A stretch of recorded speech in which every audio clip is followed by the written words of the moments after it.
Well, let's discuss some of this further with Sama Al-Hamdani, a Yemeni analyst and president of the non-profit Yemen Cultural Institute. She joins me now from Washington. Thank you for joining us. First of all, firing a missile at Saudi Arabia's main airport, this is quite a statement the rebels are sending, isn't it?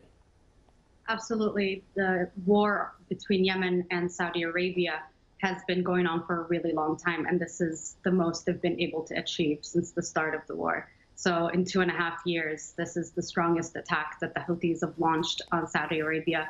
And it's showing us on some level that their capacities are developing.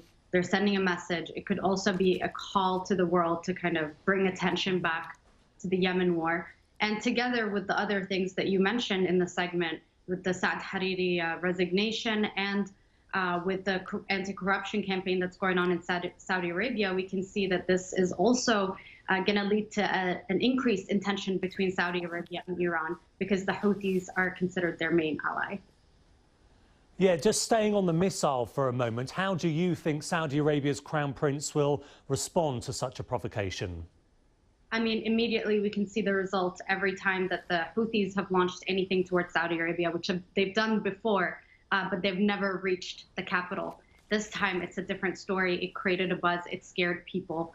So every time that the Houthis launched a missile into Saudi Arabia, the attack was usually by responding fiercely in Yemen, by targeting a few sites, by creating chaos. And this is a time where we feel for the civilians in Yemen who are caught in the very strong bombardment, because, you know, the Houthis were able to send one missile into Saudi Arabia, but they are not going to be able to launch an entire war against them. But on the other hand, Saudi Arabia is very much capable of retaliating very strongly.